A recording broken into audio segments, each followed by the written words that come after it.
Nous avons dit déjà que l'homme, par lui-même, représente un univers, une miniature de l'univers qui s'appelle microcosme, et qu'il n'y a rien de plus dans l'univers, tout se trouve en lui-même. Seulement, dans notre acheminement, dans notre évolution, nous ne sommes pas encore arrivés à un point où nous sommes capables de nous voir, de nous connaître, de nous découvrir.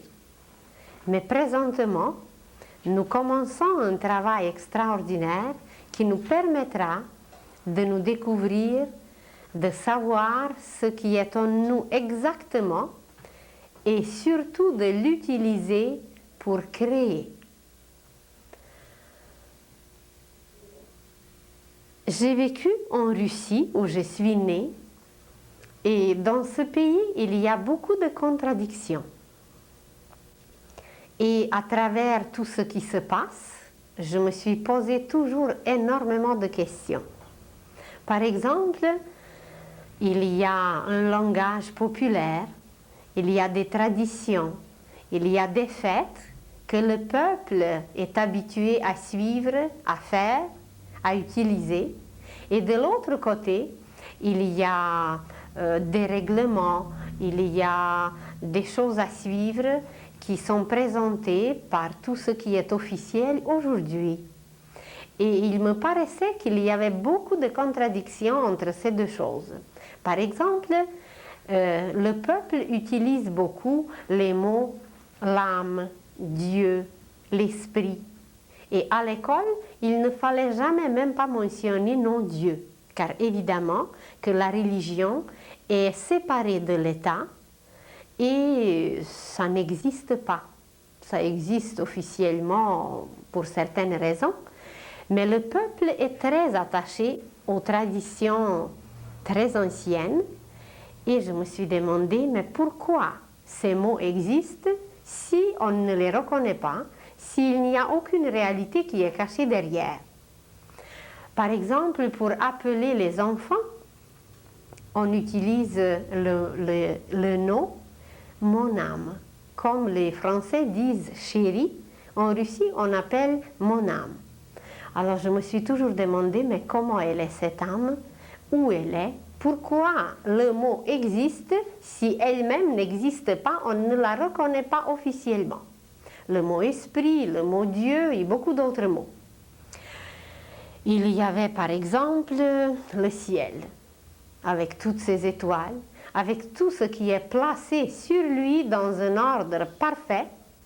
Et je me suis demandé, mais qui entretient, qui garde cet ordre extraordinaire qui nous paraît si évident? Et sur la terre, on a l'impression que c'est toujours tout est en désordre. Il y avait certains faits que j'ai vécus où j'étais le témoin.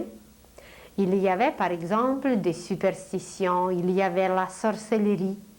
J'étais souvent le témoin des choses qui s'est passées où il fallait chercher des remèdes, il fallait chercher de l'aide, des secours.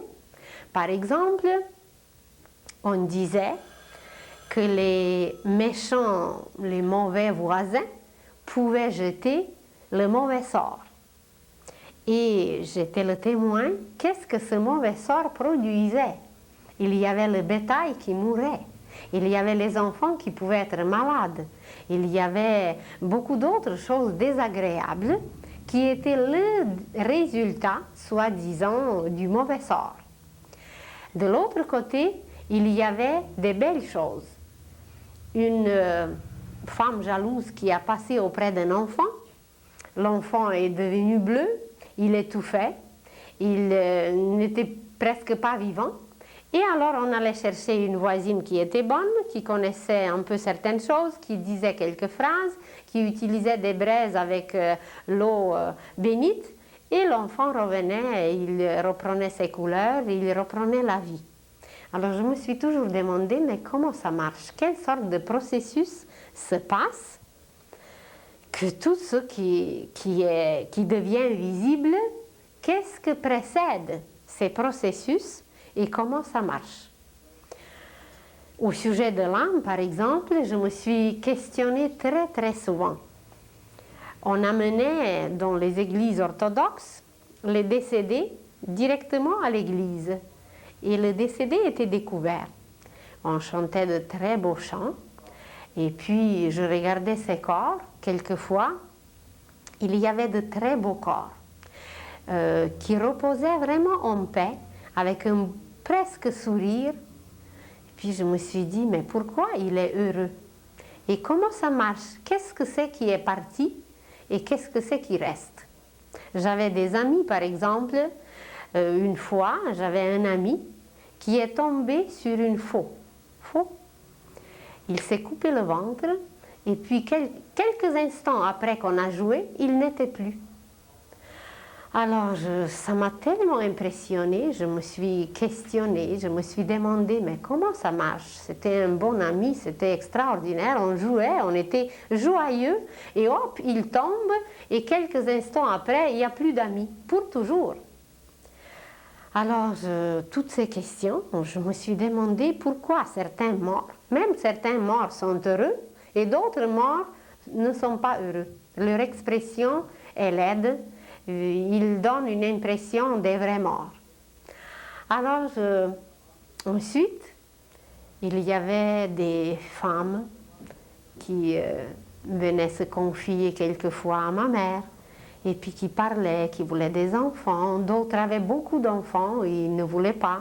Alors je me suis dit, mais qui dirige tout ça? Pourquoi il y a une qui va prier toute sa vie et elle n'a aucun, et qu'il y a une autre qui a une douzaine, et puis elle n'en veut plus, mais elle en a encore? Alors comment ça marche? Qui régit tout cela?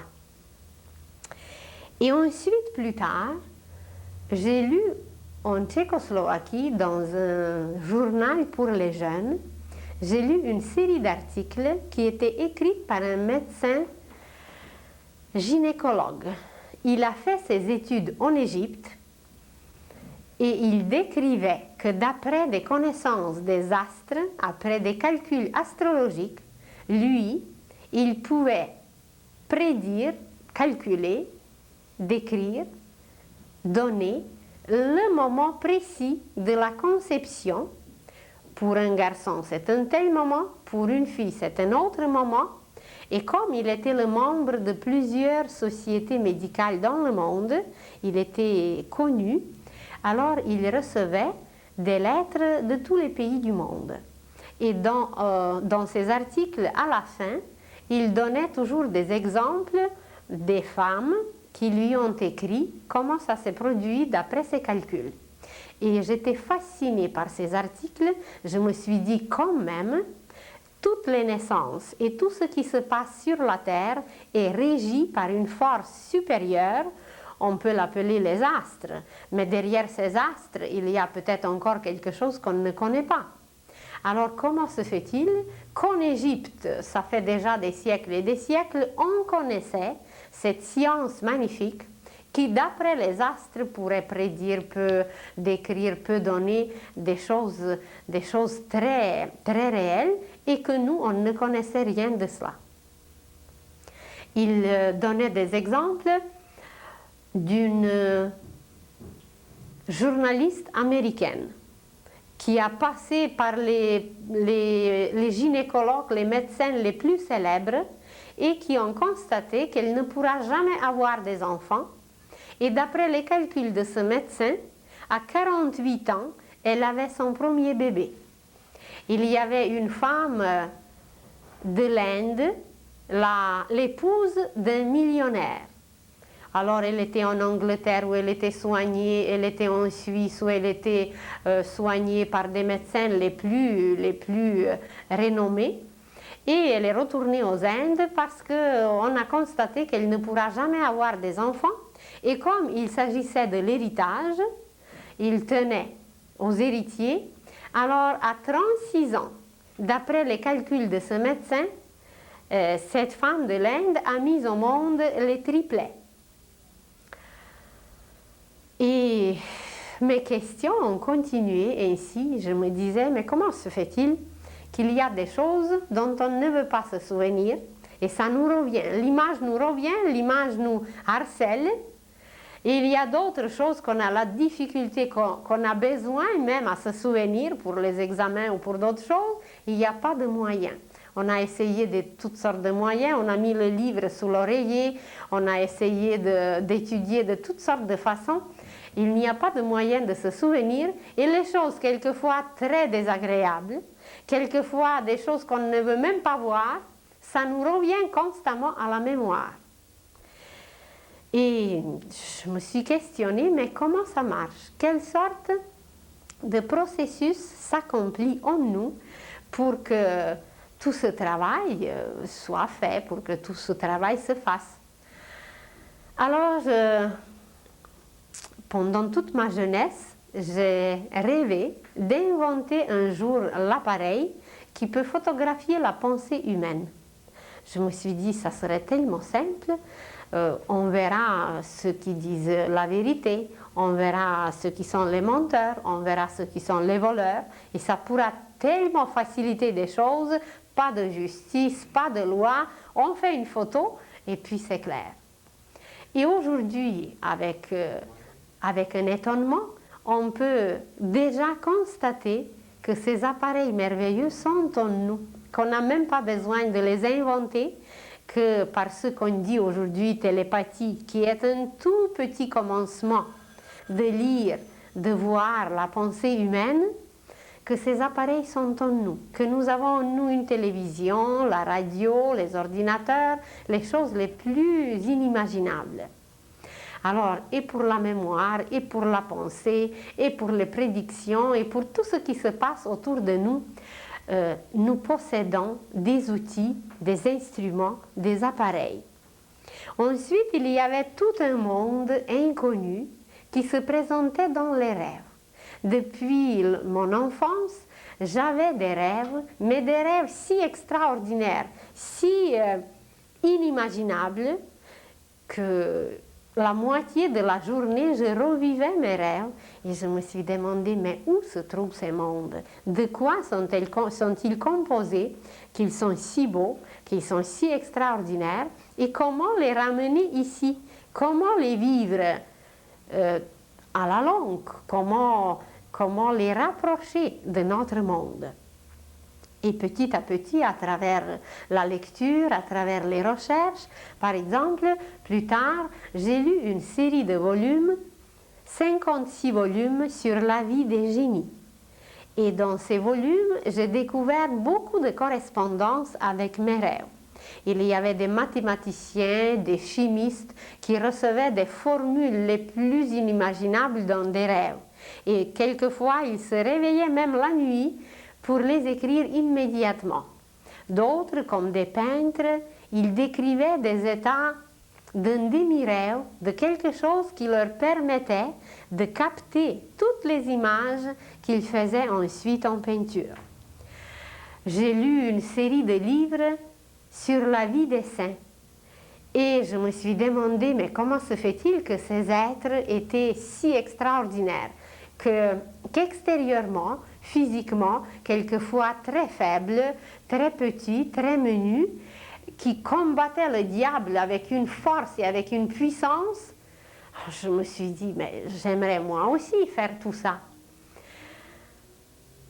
Et cette correspondance entre les rêves et entre la vie courante, quotidienne, eh bien petit à petit, ça se rapprochait. Et aujourd'hui, eh bien, on peut encore constater et dire que presque nous arrivons à vivre nos rêves, car l'humanité très bientôt va atteindre un degré de clairvoyance grâce auquel nos rêves vont disparaître, les rêves vont devenir l'état de veille et l'état de veille va devenir un rêve vécu. Et ces processus se passent en nous pour accomplir des choses qu'on ne soupçonne même pas. Et à travers ces processus, nous serons capables de découvrir l'univers, de nous découvrir nous-mêmes et d'entrer dans un degré de vie, d'intensité qui ne nous a pas été connu jusqu'à présent. Alors aujourd'hui, nous allons toucher par quelques mots, car c'est toujours seulement quelques mots, même si ça nous paraît que ce sont des connaissances extraordinaires, ce sont de toutes petites miettes, car nous allons découvrir que chaque mot, et non seulement chaque mot, mais chaque lettre, c'est toute une science. Alors imaginez maintenant de dire des centaines et des milliers de mots, et qu'à travers ces mots, on a l'impression quand même d'apprendre quelque chose. Mais quand nous allons nous arrêter vraiment sur la vraie connaissance, nous allons découvrir que chaque son, chaque lettre, chaque mot, c'est toute une science et c'est tout un univers. Et pour connaître cet univers, il y a une installation en nous qui nous permet de le mémoriser. Car si nous ne mémorisons pas cet univers, eh bien on ne pourra pas accumuler certaines notions, certaines connaissances, et nous aurons beaucoup de difficultés de connaître vraiment, car sans mémoriser quelque chose, eh bien imaginez que vous rencontrez quelqu'un et que vous l'oubliez par la suite pour toujours. On ne le mémorise pas. Eh bien, on ne pourra pas avoir des amis, on ne pourra pas avoir des parents, on ne saura pas qui est qui, quoi est quoi. Alors, pour éveiller notre conscience, pour devenir conscient, pour se rendre compte de tout ce qui existe, nous possédons en nous une installation magnifique qui nous permet de mémoriser tout. Nous avons déjà mentionné la semaine passée que Jésus nous envoyait dans notre chambre secrète pour prier Dieu. Il disait, si vous voulez vraiment, sincèrement prier, alors entrez dans votre chambre et priez-le. Et cette petite chambre secrète se trouve dans notre cœur, dans le ventricule gauche, sur le point. La pointe sur la pointe.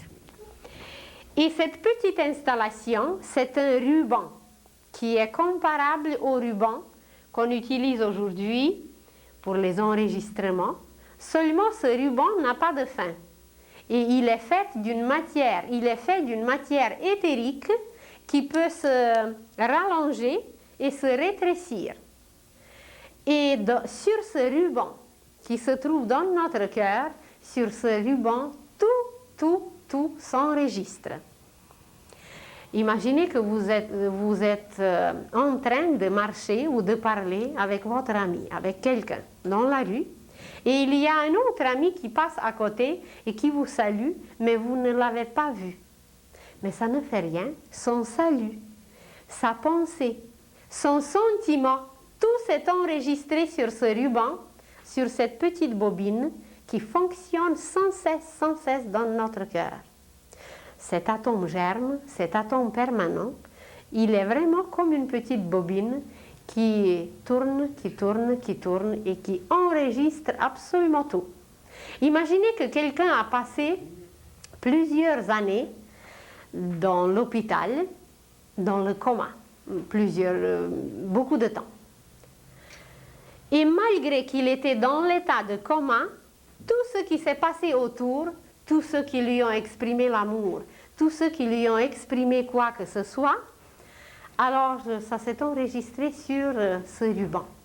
Et un jour, quand il va revenir à lui-même, ça va apparaître en lui, les images lui seront familières, et ça va être comme dans un rêve, il va se souvenir, il va se dire, mais d'où est-ce que je connais ça? D'où est-ce que je me souviens de cela?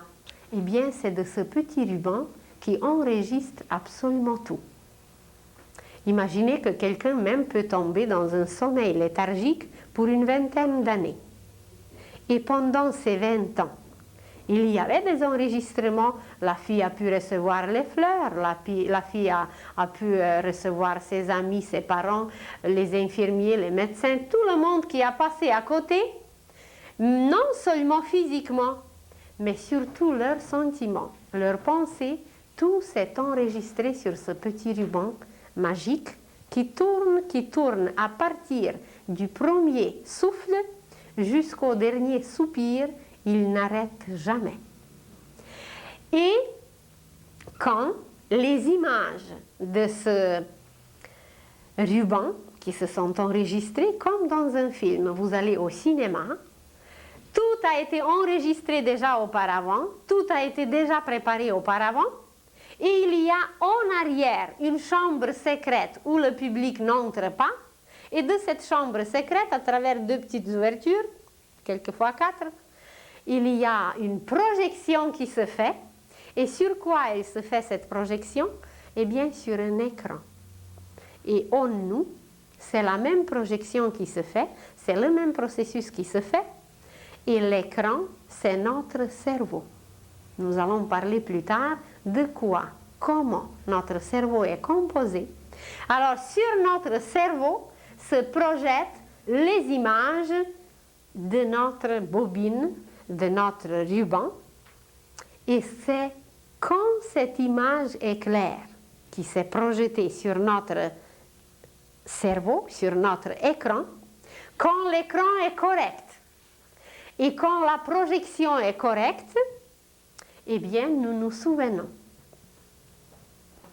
Maintenant, vous allez demander, oui, mais de quoi ça dépend, que quelquefois on se souvient bien, d'autres fois on ne se souvient pas bien, etc.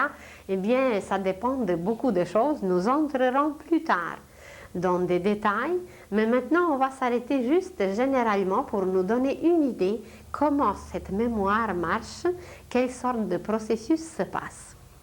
Qu'est-ce qui est l'essentiel pour voir bien? Eh bien, l'essentiel pour voir bien, c'est la lumière. Pour que l'image soit bien éclairée, pour que l'image soit claire. Évidemment, il y a ensuite la manipulation avec le projecteur, qui peut avoir une distance, qui peut avoir, mais ça c'est des choses plus spécialisées, on n'entrera pas ici, parce qu'on peut avoir une image floue, on peut avoir une image moins précise, mais ce qui est l'essentiel pour aujourd'hui, pour nous, c'est la lumière. Et cette lumière, c'est nous-mêmes qui la projetons. Et cette lumière, nous l'acquérons à travers chacune de nos expériences, de nos gestes. Et pour que l'image soit claire et non floue, il faut que la lumière passe par nos propres cellules. Mais à travers des siècles, à travers des millénaires, à travers nos souffrances, à travers nos misères, à travers tout ce qu'on a passé, transgressé, accompli pas toujours correctement, nos cellules se sont embrouillées. Il y a la lie, c'est ça? Il y a la lie. Il y a des couches opaques sur nos cellules et la lumière ne passe pas. Prochainement, nous parlerons plus en détail comment ça fonctionne en nous et par où la lumière passe. Alors, pour que la mémoire soit correcte, pour qu'on puisse projeter sur notre écran, pour qu'on puisse voir clairement, pour qu'on puisse donc éveiller notre conscience, nous avons besoin de lumière. Et pour que cette lumière qui est autour de nous, qui est constamment là, cette lumière c'est le soleil, qui est là, qui s'offre, qui se donne, pareillement à un génie comme à un ivrogne, comme à un être le moins évolué, à une pierre comme à une étoile. Il se donne à tout le monde pareillement. Ça dépend de nous comment nous la captons et comment nous la faisons passer, cette lumière, à travers nous. Alors, si nos cellules sont trop obstruées, si nos cellules sont trop opaques, la lumière sera extrêmement faible et les images seront foncées, pas claires, notre mémoire aura des blancs de mémoire, des trous. Et voilà, on aura la difficulté à se souvenir, on aura la difficulté d'être conscient, de se rendre compte, et bien à la longue d'évoluer. Maintenant, de quoi dépend ce passage de la lumière? Pour que le passage soit correct, clair, rapide, comme il faut, ça dépend de nos efforts. Par chacun de nos efforts, par chacun de nos gestes, nous polissons, nous nettoyons, nous lavons nos propres cellules et ensuite toutes les circulations et de lumière et de sang et de tout sont correctes. Alors, la circulation correcte de la lumière en nous dépend de nos gestes, de nos efforts. Et quand ces gestes sont accomplis comme il faut, alors dans notre organisme, ces processus se passent correctement et la conscience s'éveille graduellement, petit à petit, comme si on a placé une sémence dans le sol. Quand elle est placée, quand elle est dans le sol, elle ne voit même pas directement la lumière. Elle doit elle-même se frayer le chemin jusqu'à ce qu'elle atteigne la lumière. Elle passe à travers des mottes, elle passe à travers la terre, elle passe à travers l'obscurité. Eh bien, nous, c'est pareil. Mais nous n'avons aucune idée quel effort cette petite sémence doit accomplir pour se frayer son chemin. Et nous, c'est pareil. Pendant qu'on est encore dans ce sommeil de la conscience, pendant qu'on n'a pas encore une lumière claire et directe, qu'on n'a pas atteint encore le sommet de ce passage à travers l'obscurité, eh bien, c'est nos efforts qui nous aident et chaque effort de la petite sémence pour atteindre la surface du sol, c'est grâce à cet effort qu'elle tire d'en bas toute la nourriture nécessaire et qu'elle se tire elle-même et s'étire vers le haut pour capter la lumière. Et le même effort se fait en nous et c'est grâce à nos efforts que la projection sur cet écran peut devenir correcte. Et de cette façon, non seulement nous allons nous souvenir de ce qui s'est passé il y a 20 ans, de ce qui s'est passé à chaque instant de notre vie, mais nous allons nous souvenir de ce qui s'est enregistré pendant les vies précédentes, pendant les pages de notre livre, ce qui s'est passé sur les pages précédentes. Il y a aujourd'hui déjà beaucoup de preuves tangibles, concrètes. Il y a beaucoup de faits examinés, étudiés, prouvés, qu'à travers les médiums, qu'à travers les clairvoyants, il y a des êtres qui ont retrouvé leur vie passée, qui ont retrouvé les tombeaux, qui ont retrouvé les objets qui leur appartenaient. Alors, quand la projection sur notre écran va être correcte, nous allons nous souvenir de notre passé. Mais ce n'est pas tout. Imaginez maintenant que le présent, tout ce de quoi nous sommes capables d'être conscients tout de suite, tout ce qui se projette correctement sur notre écran immédiatement, ça s'appelle la conscience présente, la conscience éveillée. La conscience, c'est la conscience d'aujourd'hui éveillée, présente. Et quand nous allons nous souvenir du passé, quand nous allons nous souvenir de tout ce qui s'est enregistré dans le passé, nous allons être conscients de notre subconscient. Car tout ce qui se trouve sur notre bobine, que nous gardons d'une vie à l'autre, elle nous appartient tout au long de notre passage par l'école dans la matière, sur la terre. Et tout ce qui s'est enregistré depuis des millénaires et des millénaires, ça se trouve en nous et ça représente la subconscience. Mais il y a aussi ce qui va se passer demain, ce qui va se passer d'ici 100 ans, d'ici 1000 ans, et ça représente la superconscience. Imaginez maintenant un bateau avec un capitaine. Alors, le bateau qui passe sur l'eau, sur la mer, le bateau avec le capitaine et tout ce qui est visible, un voile ou le mât ou tout ce qui est visible sur le bateau, ça représente la conscience. C'est ce que nous voyons, nous pouvons nous souvenir très facilement, examiner, analyser le bateau et le capitaine jusqu'à aller dans les faits anatomiques, mécaniques, techniques, on peut tout analyser. Alors c'est la conscience. Ça peut être compté, classé, placé dans les dossiers, c'est prouvable. Alors c'est la conscience. Et le bateau est passé, et les vagues reviennent, et nous avons l'impression que voilà, le bateau est loin, on ne voit plus rien. Mais s'il y a un clairvoyant, il va voir les traces de ce bateau sur les vagues, et non seulement les traces sur les vagues, il va voir la pensée du capitaine. Il va entendre la chanson qu'il a chantée. Il va voir de quoi le bateau est composé.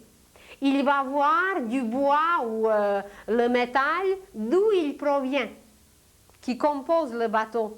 Et même, il peut aller tellement loin qu'il va voir les débuts, comment le minéral s'est formé pour obtenir le métal.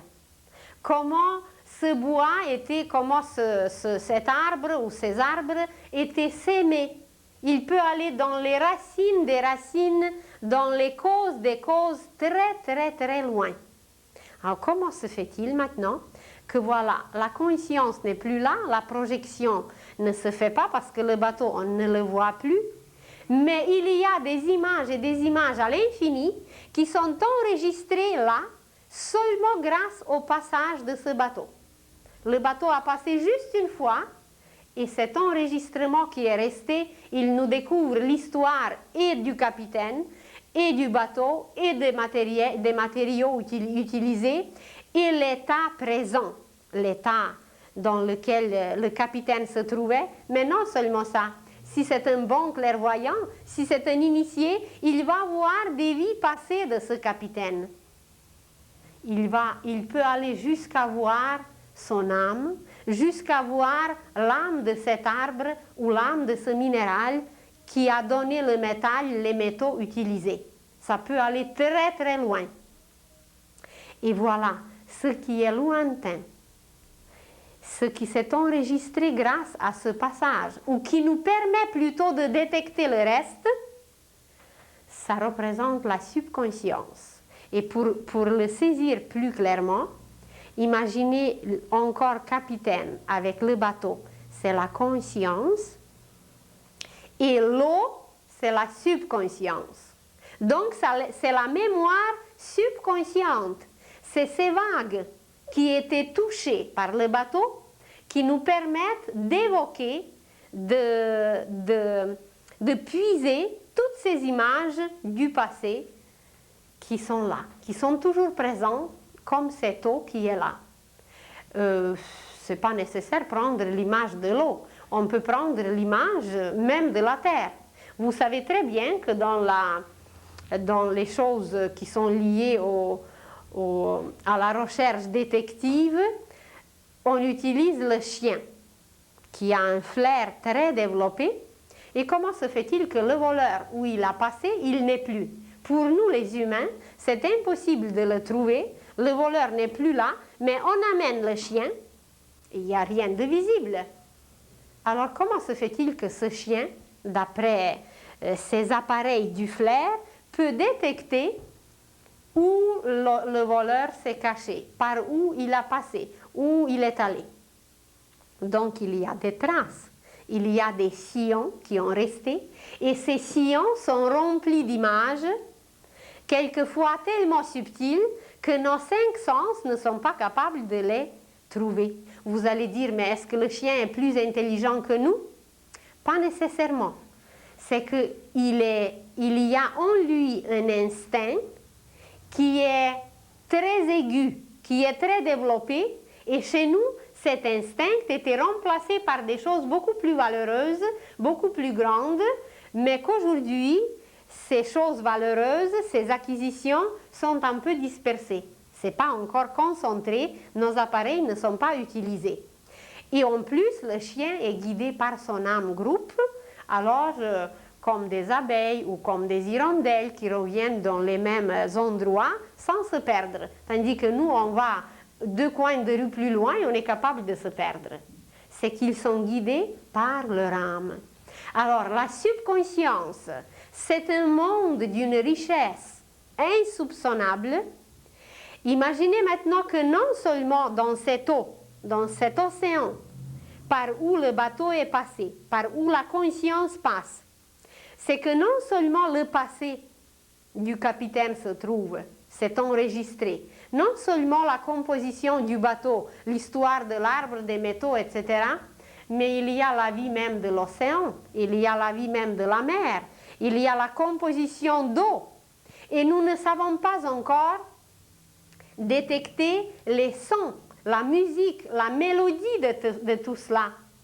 C'est non seulement les images sans vie, il y a les couleurs autour de ces images sont composées des couleurs, mais à travers tout ça, il y a un son, il y a une mélodie, il y a une musique que le clairvoyant, quand il va voir l'arbre qui a été utilisé pour le bateau, il va entendre la musique de cet arbre. Il va voir la structure de ses cellules.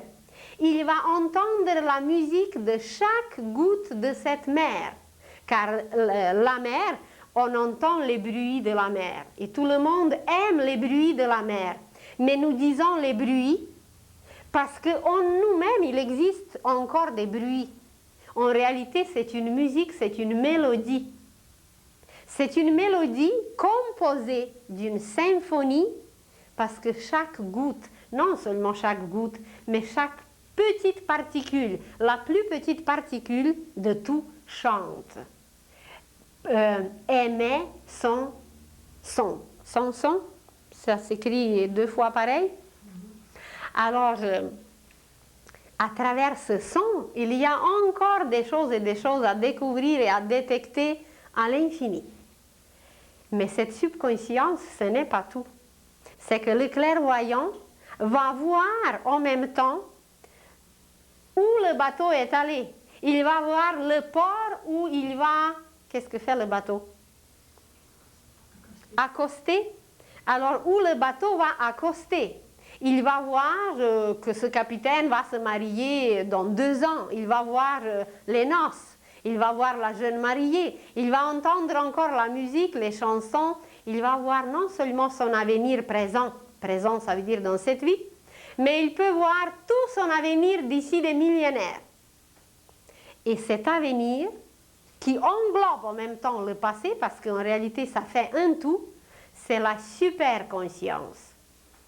Alors, tout ce qui était physique, tangible, bateau, capitaine, voile, mât, c'était la conscience. Tout ce qui coule, c'était l'eau, c'est la subconscience. Et imaginez maintenant que cette subconscience et cette conscience, le corps humain, le corps du capitaine, le voile, le bateau, l'eau, sont pénétrés par l'air. Et cet air, avec ses petites particules, représente la superconscience. La mémoire superconsciente, la mémoire du demain, la mémoire de l'avenir, la mémoire future. Et voyez comment tout est interpénétré. Et en quoi réside la différence? La différence entre ces mémoires réside en subtilité et en intensité. L'intensité de la lumière qui nous permet de voir les images physiques, avoir la conscience, la mémoire de la conscience présente, cette lumière et cette matière, elle est extrêmement dense. La lumière va très au ralenti, son intensité, elle est très lente, très petite. Tandis que le subconscient, c'est une intensité plus grande Et il faut une lumière beaucoup plus accélérée, beaucoup plus grande pour éclairer ces images. Et pour éclairer les images de la superconscience, de la mémoire superconsciente, il faut une lumière encore plus grande. Imaginez qu'on est dans la nuit. Alors, dans la nuit, vous utilisez, pour éclairer quelque chose que vous tenez, un objet dans vos mains, vous utilisez une bougie. C'est quand même une lumière. La bougie éclaire l'objet qui est près de vous. Mais si vous allez 10 pas plus loin de cette bougie, vous la laissez sur place, eh bien on ne verra plus rien parce que son éclat n'est pas suffisant pour éclairer ce qui est plus loin. Alors imaginez que cette bougie, c'est la conscience.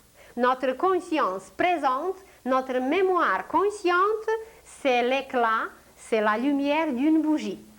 On a vécu des siècles et des siècles avec une seule bougie, avec ce seul symbole. On a traversé des siècles, on a appris énormément, on a lu, on était émerveillés, mais c'était quand même seulement la lumière d'une bougie.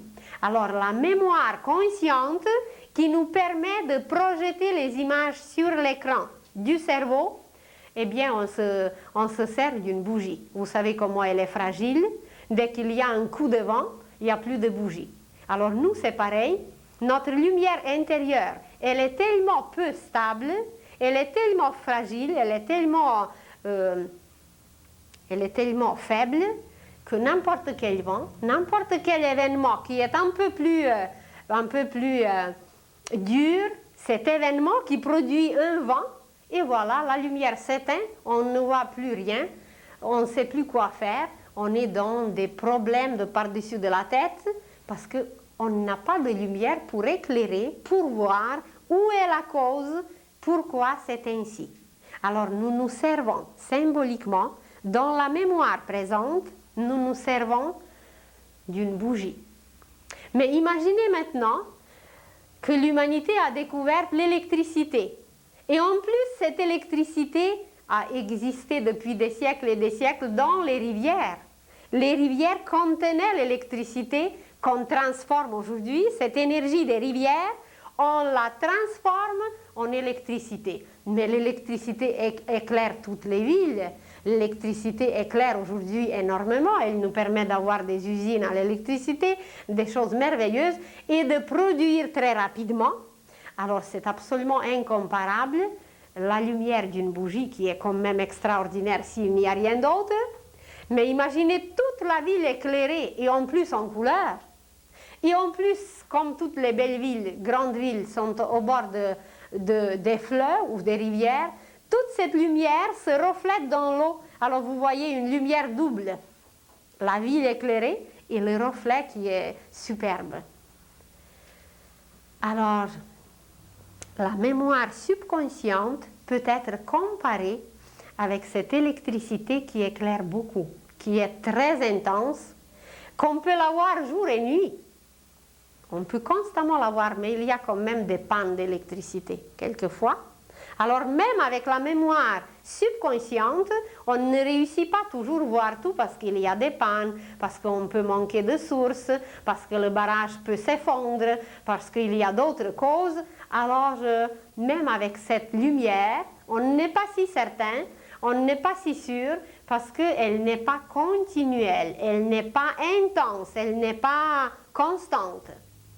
Mais quand même, elle est incomparable avec cette lumière d'une seule bougie. C'est incomparable. Et la superconscience, ça peut être comparé avec l'éclat du soleil. Vous allez dire, oui, mais même le soleil, il se cache pour la nuit. On a l'impression qu'il se cache. Il ne se cache pas. Et la science va découvrir très bientôt que même le soleil, quand il est de l'autre côté de la Terre, il pénètre la Terre et ses rayons viennent sur notre lit. Et ces rayons font des transformations magnifiques en nous. et que le soleil, c'est le plus grand guérisseur, que le soleil possède une énergie inépuisable et que l'humanité, d'ici peu, va découvrir des sources d'énergie solaire qu'on n'a jamais connues. Et imaginez maintenant que la superconscience, c'est la lumière du soleil. C'est ce qui donne la vie, c'est ce qui donne la chaleur, c'est ce qui donne une lumière perpétuelle, continuelle, qui ne meurt jamais. Personne ne doute que demain matin, le soleil ne se lèvera plus. Oh, tout peut arriver, mais personne n'a jamais douté de cela. Alors comment se fait-il qu'il y a quelqu'un, qu'il y a quelque chose, parce que pour nous le soleil, ce n'est pas quelqu'un, c'est quelque chose. Mais nous allons apprendre que le soleil, c'est quelqu'un, parce que c'est lui qui vivifie tout, c'est grâce à lui que tout ce que nous connaissons, nous pouvons connaître, nous pouvons posséder, nous pouvons former, modeler, etc. Alors, la mémoire superconsciente, elle est comparable au soleil, qui sait tout, qui voit tout, qui pénètre la terre, qui va jusqu'au centre de la terre, qui traverse par ses rayons, invisibles évidemment, inconnus pour l'instant, qui traverse la terre, qui va jusqu'à notre lit, même si on est en sommeil, et qui accomplit des plus grands miracles. Alors c'est cette lumière. Et comment nous la possédons? Eh bien, comme on a vu sur l'image que la superconscience correspond à l'air, c'est par l'air que nous respirons le soleil, que nous respirons cette lumière. Mais si on nous dit aujourd'hui que nous ne savons pas respirer, certains peuvent se fâcher, certains peuvent se vexer, de dire comment, je ne sais pas respirer, mais je respire tout le temps, je n'ai jamais arrêté et je vais respirer jusqu'à ce qu'il faut. Eh bien, nous allons apprendre que nous ne savons pas respirer. Surtout les Occidentaux respirent à peine avec un tiers de leurs poumons. Et c'est une respiration insuffisante qui ne nous nourrit pas comme il faut, qui ne permet pas à la lumière solaire d'entrer en nous. Eh bien, je vous ai parlé la semaine passée d'une école qui s'appelle l'école divine, que grâce à l'éveil de la conscience humaine, nous allons entrer dans une école divine où on va apprendre à respirer, où on va apprendre à regarder, où on va apprendre à manger, où on va apprendre à parler, où on va apprendre à se taire, où on va apprendre à chanter, à faire beaucoup de choses. Mais les choses les plus essentielles, c'est de respirer, de manger et de chanter. Ce seront les choses de base que nous allons apprendre dans cette école divine. Car grâce à ces trois choses, nous allons développer en nous ces lumières dont on parle, qui représentent ces 3 degrés de la conscience, de la mémoire consciente, subconsciente et superconsciente. Maintenant, nous pouvons aller beaucoup plus loin et faire des analyses beaucoup plus larges sur la mémoire consciente, sur la mémoire subconsciente et sur la mémoire superconsciente. Nous pensons que nous sommes les seuls qui ont la mémoire. Nous pensons que nous sommes les plus intelligents. Mais comment se fait-il que du charbon, qui est noir, qui est opaque, qui est comme il est, comment se fait-il qu'il peut devenir le diamant? Comment se fait-il que nous possédons des pierres précieuses à travers lesquelles la lumière passe comme si rien n'était, et que ces pierres précieuses peuvent nous guérir? C'est qu'ils ont emmagasiné une mémoire. Ils possèdent une mémoire et grâce à cette mémoire, qui est une lumière, qui peut être une lumière rouge chez les rubis, une lumière d'une autre couleur chez d'autres pierres précieuses, alors imaginez que les pierres possèdent aussi la mémoire. La mémoire consciente peut-être pas, mais la mémoire subconsciente, elle est très forte et même nous pouvons utiliser leur mémoire pour se guérir, pour s'aider, pour se protéger et pour accomplir des merveilles. Il y a les plantes qui possèdent la mémoire, il y a les animaux qui possèdent la mémoire, non seulement la mémoire subconsciente, mais même la mémoire superconsciente. Par exemple, un animal, comme on a dit tout à l'heure, il peut détecter ce qui s'est passé dans le passé, mais les scientifiques, les observateurs, ils savent qu'avant des événements comme des tremblements de terre, comme des éruptions volcaniques, comme des grandes catastrophes, les animaux savent à l'avance, plusieurs et plusieurs heures, ce qui va se passer.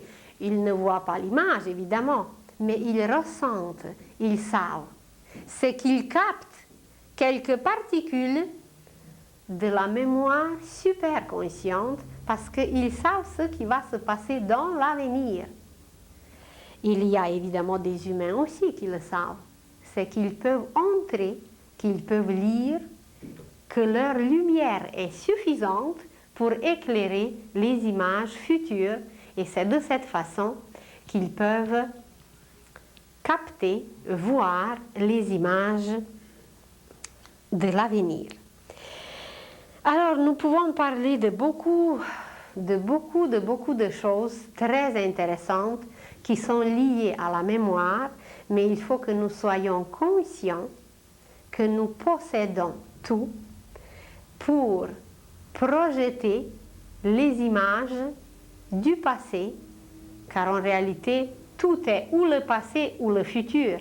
Le présent, c'est juste un instant. Mais dès que cet instant est passé, dès que l'image s'est enregistrée, c'est déjà le passé. Nous nommons le présent une période dont nous nous souvenons, une vie, parce qu'on se rappelle un peu comment on était petit, qu'est-ce qu'on a fait par la suite.